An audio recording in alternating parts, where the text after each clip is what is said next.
Halo kaum intelektual sekalian, wow, gila banget. Ternyata di Konoha itu banyak yang tidak suka dengan berita ini. Di Konoha itu banyak yang kejang-kejang kelonjotan berjamaah, yang kebakaran jenggot gitu kalau saya mengungkapkan berita ini. Berita ini sangat mengerikan, bisa mengiris-iris hati warga Konoha. Apa itu beritanya? Ternyata Om Netanyahu itu tidak seperti yang dirumorkan di media sosial, sudah modiar lah, sudah koit lah, apa segala macam. Enggak guys ya. Banyak kan sekelas Kompas sekalipun ya, dan pejabat-pejabat di Konoha banyak yang percaya bahwa Om Ben ini sudah koit atau sudah modiar. Ternyata salah. Salah total. Nah, yang paling kecewa itu adalah Gajah Donasi atau Hussein Donasi. Kenapa dia kecewa? Karena dia sudah menginginkan Om Ben atau Mr. Bibi koit atau modiar, tapi bangkit kembali di hari ketiga. Enggak, bercanda. Bukan di hari ketiga, itu cuma bercanda doang ya. Sebenarnya dia nggak kenapa-napa, itu kok cuma video hoax ya, video AI gitu ya. Jadi video-video AI yang ada di Konoha itu ya, yang menginginkan Israel itu hancur itu tidak muncul di berita-berita luar negeri kayak seperti di China misalnya, di Singapura, di Australia, enggak. Cuma di Konoha aja gitu. Kenapa bisa seperti itu? Apa alasannya? Ada satu rahasia yang jarang kita sadari. Kenapa video-video seperti itu bermunculan di Konoha? Dan ini seperti disengaja.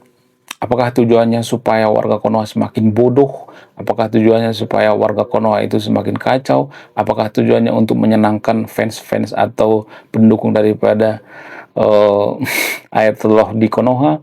Apakah ini sengaja diperbuat untuk bikin negara kita semakin hancur gitu? Ada satu rahasia yang jarang dibongkar guys. Apa itu? Kemudian selain itu ya, kita itu kan benci banget ya dengan yang namanya Israel.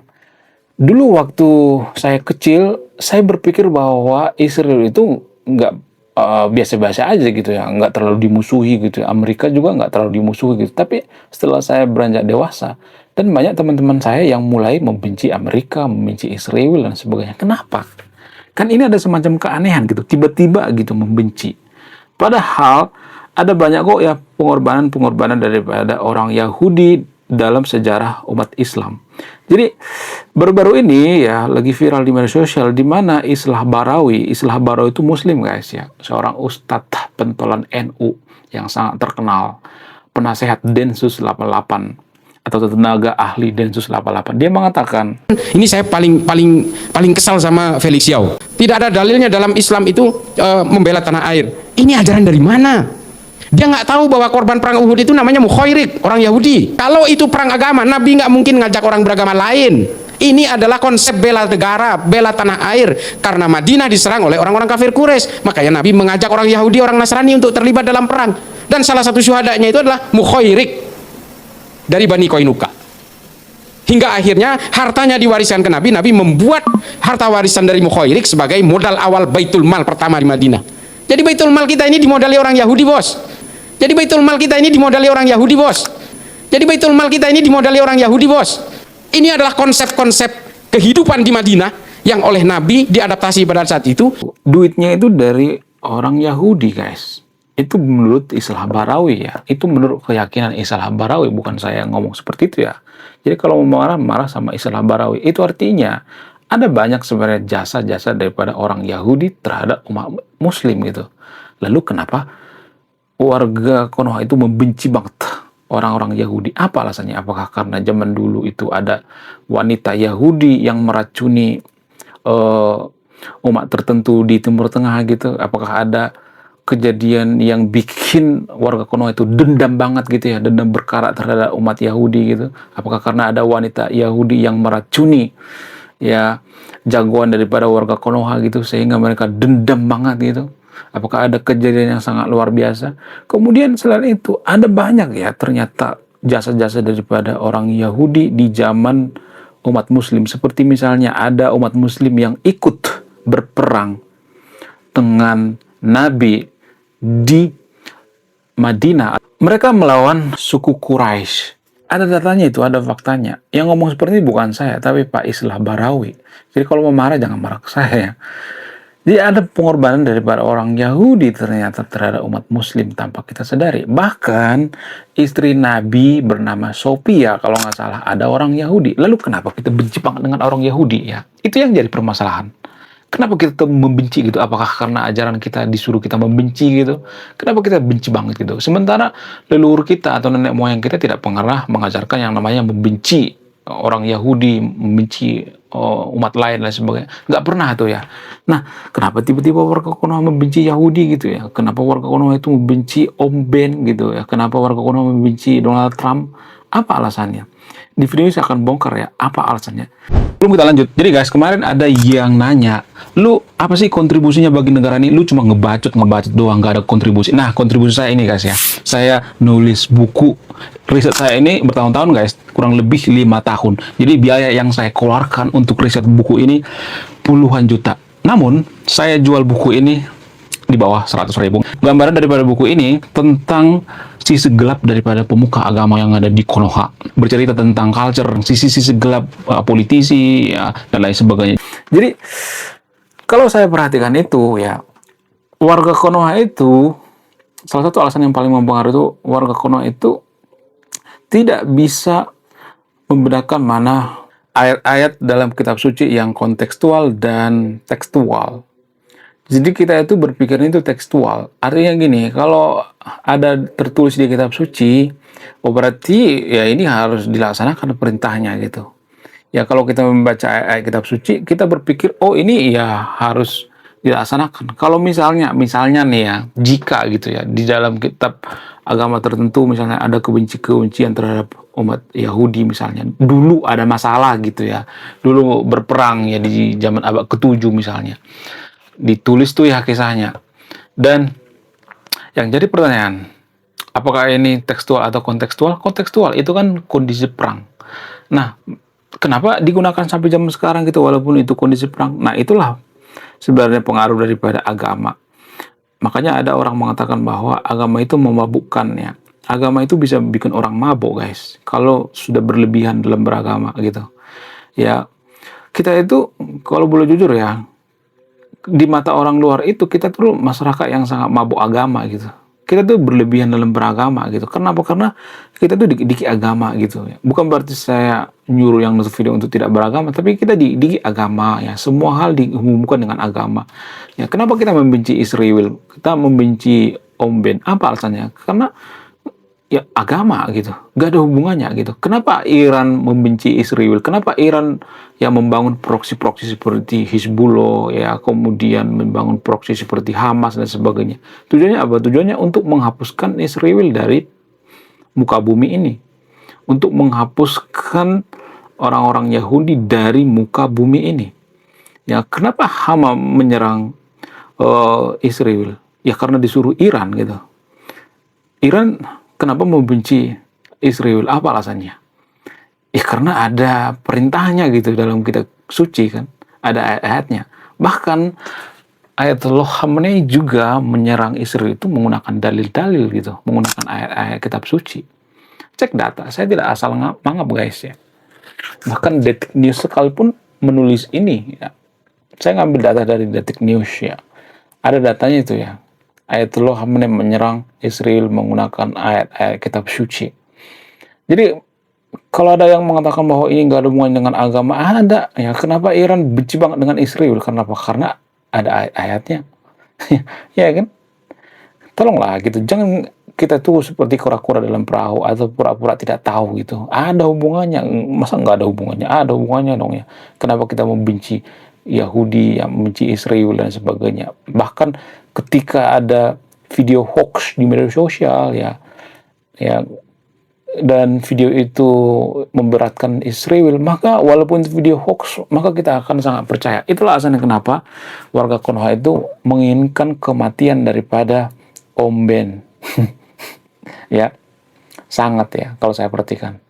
Makanya banyak komentar-komentar di video ini, tolong bahas dong ya, apakah benar Om Ben itu sudah modiar, sudah koit gitu. Itu berita hoax guys.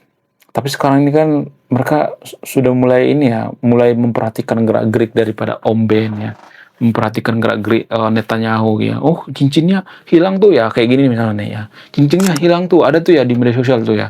Karena tangannya gini gerak-gerak. Ya kan ini kan bisa gini guys ya. Ini kan nggak kelihatan ya. Kalau gini nggak kelihatan kan? Kan namanya orang jalan gitu ya. Itu sangat-sangat mudah sekali ya dipatahkan. Tapi warga Konoha ya, karena kebencian mereka terhadap Om Ben. Jadi sebenarnya kenapa muncul video-video hoax di media sosial, video AI gitu ya, tentang kematian daripada Om Ben itu.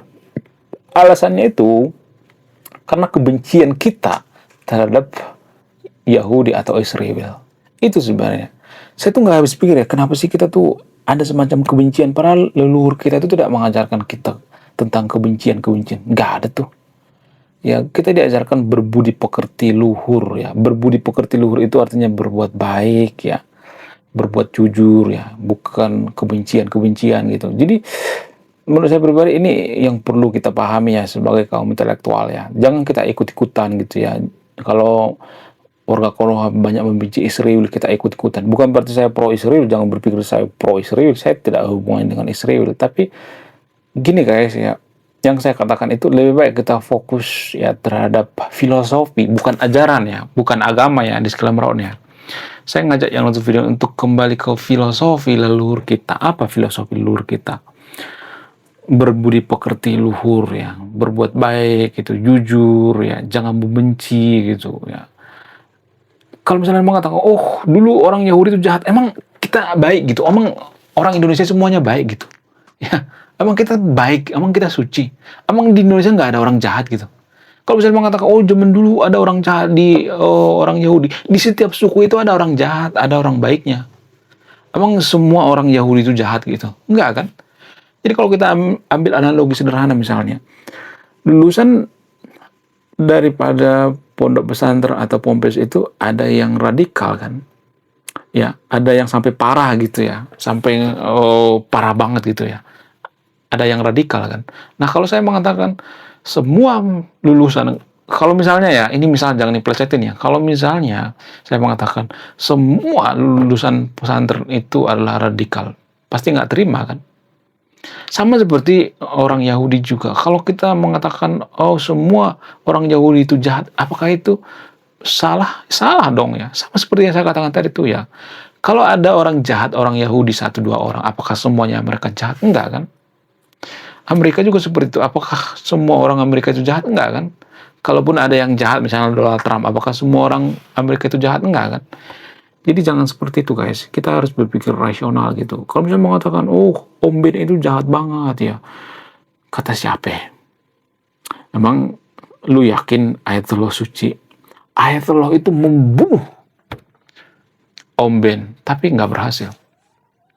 Dengan cara apa? Dengan cara menyuruh mata-mata, membayar mata-mata dengan dana yang sangat fantastis, jutaan US dollar.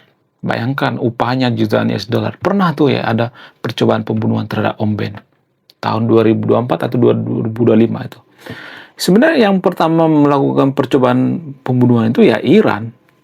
Bahkan Donald Trump sekalipun, ya kan? Jadi tolonglah sama yang nonton video ini, jangan terlalu ini ya, terlalu merasa si paling suci, bahwa Iran itu suci, bahwa orang gajah itu suci. Jangan seperti itu. Ya, dalam perang itu nggak ada istilah lu jahat, ini jahat ya. Perang itu sama seperti main tinju. Ketika jagoan kita babak belur, jangan mengatakan bahwa lawannya jahat. Enggak, orang punya kesempatan memukul kok. Ya kan? Ketika jagoan kita memukul lawannya, kita nggak peduli gitu ya. Kita diam aja gitu. Kita nggak mengatakan bahwa yang kita dukung itu jahat. Ya, jadi jangan menghabiskan energi mengurusi hal-hal yang tidak penting gitu ya. Menurut saya pribadi kita lebih mengurusi negara kita, mengurusi kepentingan nasional kita. Kita kembali ke filosofi leluhur kita gitu ya. Filosofi orang Jawa punya filosofi yang sangat mulia, kemudian orang Sunda, ya orang Batak, ya kemudian orang Manado, Ambon, ya orang Kalimantan punya filosofi leluhur yang sangat mulia gitu. Jadi kalau boleh jujur ya, Leluhur kita tuh lebih mulia daripada leluhur orang Yaman. Leluhur kita lebih mulia daripada leluhur orang bangsa-bangsa Arab. Wong leluhur kita sudah membangun Candi Borobudur, ya, sementara leluhur bangsa Arab masih perang suku. Itu pada faktanya guys, itu pada datanya gitu. Tapi kalau saya ngomong seperti ini banyak yang tersinggung ya. Kenapa? Karena agama itu justru bikin orang mudah tersinggung guys. Ya, kenapa saya mengatakan seperti itu? Karena agama itu ada doktrin, doktrin paling benar, si paling apa namanya, si paling nggak bisa dikoreksi gitu ya. Agama itu kan mengajarkan otoriter kan. Kenapa? Karena ajaran agama itu mengajarkan percaya nggak percaya harus percaya. Otoriter itu namanya, nggak ada kompromi. Ya, mengajarkan untuk orang semakin radikal gitu ya. Menurut kalian gimana? Coba tulis kolom komentar ya. Oke, sekian video ini ya. Silakan simpulkan sendiri ya. Saya tidak akan menyimpulkan ya. Saya tidak memojokkan agama tertentu di sini. Saya tidak ada mansrea di sini. Ya, silakan simpulkan sendiri. Ya, saya tidak memberikan kesimpulan. Kalau saya memberikan kesimpulan itu artinya saya berpihak. Saya tidak mau berpihak di video ini. Ya, kalau saya berpihak itu artinya saya menghina kecerdasan Anda. Saya yakin yang nonton video ini adalah orang yang sangat cerdas, mengerti apa yang saya katakan. Oke, sekian video ini. Mari kita kembali ke filosofi leluhur kita. Salam rasional.